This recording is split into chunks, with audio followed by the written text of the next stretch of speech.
We have some good Yeah. quotes. I think we have the YouTube video. I know we have the YouTube video linked in the report, and Joe Green's, what he said about at Burning Man, what he said about veterans. Um, I see it in a quite cynical way. It's just using veterans. I mean, it's sort of, I don't want to make this sound unduly calculating because PTSD patients are a deeply needy population, but it's also veterans are rightly one of the most sympathetic groups in our country. When we've done our polling, we've seen that sort of all the possible groups, and we ask about a bunch of different numbers, that veterans are the people, basically whatever you want for veterans. And so, the folks who have, from the right, who have supported, I think it's been the biggest tent peg has been around veterans. And this is sort of a tangent, but one thing that I always find really fascinating, I was confused for quite a while about, the psychedelic industry movement or whatever. They would like you to think that the veteran suicide, you always hear this and it changes Ah, every year, Hmm. 17, 22 veteran suicide a day, whatever. Yeah. And um, a lot of the people who bring that up, at least in this space, I think they want you to kind of think that that's combat related right. deaths. And I looked into that, and there was a huge report that was conducted by the Army. I forget what year, but it looked at Operation Iraqi Freedom, and I think the campaign that was right around that. I forget, it was either like 4, 6, or 8 million soldiers, military personnel they had looked at. Hmm. But the actually wasn't combat. Combat wasn't the predictive thing. The the thing that predicted suicide in the military the most was something that they called separation from cohort. I forget what the age was. It was something like, I don't know, 20 to 30, 20 to 34, something, It 18 was to it was 34, people something within like the that. first year, right? Yeah, I mean the first I believe it was within the first it was something like this. Within a year, you join the army, you join the military, and then you leave.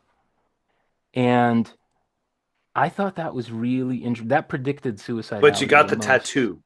Uh, yeah. Yeah. Like kind of, and so I brought that up. I was talking to a veteran, a guy who served in Fallujah, and I said, and I ran that by him. I was like, what are you thought? What's your thoughts on this? And he said that makes perfect sense to me. He said, you got to understand, the U.S. Army is the biggest experiment in Oh, yeah. socialism like Yep. ever. Yep. He's like, you take in a lot of these kids, they join the army, they get everything taken care of. They get Hmm. clothes, The food, package, shelter, community. They the get everything. pension. Yeah.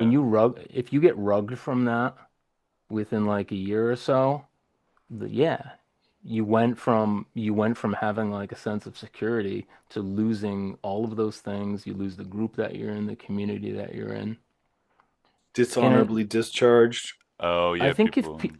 I think Yeah. if people kind of framed when they think about veterans and they framed it in that way, it's like no shit. This happened. This is the reason for a lot of suicides outside the military, right? Hmm. Hmm. Like Hmm. basic Right. needs are not being met. People are lonely. Social Like we're atomization. in this massive loneliness crisis that's exacerbated by, all interactions mediated by social media, by communities being dispersed. The older you get, the more your friends are going to live around different parts of the country. You're Hmm. not going to have those get-togethers as much anymore. Yeah. But there's like, this space is it it's just no one really wants to talk about the actual, causes of the mental health crisis that we're in. They want to come up with these privatized solutions. Right. Um, and it's really disgusted me in this space for so long. And it's just so common. It's just it's just focus on the pill, focus on the It's a techno psychedelic. solution. Yeah. It's a Yeah. solar powered homelessness fucking tent without Hmm. acknowledging that even if such a thing existed, if you put it up anywhere, somebody with a stick and a bunch of authority would show up with bright lights and make you move. Yeah, Genevieve Jurvetson, who's such a central player in so much of this, um, she's gone on about how Trump is going to be like do so much for Transformative. mental health care in this country. So we'll have a new president in the United States. If you haven't heard, his name's Donald Trump on Monday. And I can't even believe these words are going to escape my mouth, or I wouldn't have believed them a few years ago. But I think the Trump administration will do more to advance psychedelic therapy and access and healing, and thereby advance mental health than any previous administration. And look what's going on with the SNAP thing. I think maybe the one tiny silver lining on the whole SNAP thing now is, since it's in the conversation, this like people being disabused of this notion of who's on SNAP. Oh, we're seeing the numbers of the people who are on SNAP: children, elderly, disabled people. Like, so, like, this is their solution. Like, this guy's gonna be good for mental health. Meanwhile, you're trying to take away 50, 100, $200 in food stamps. You're gutting programs that offer people mental health. Like, Doing it's everything, really yeah. incredible. Sending goon squads Yeah, around, like generally increasing It's just everybody's stress and like uncertainty about everything. Like, and then just oh, but he's gonna like let you like do psilocybin therapy.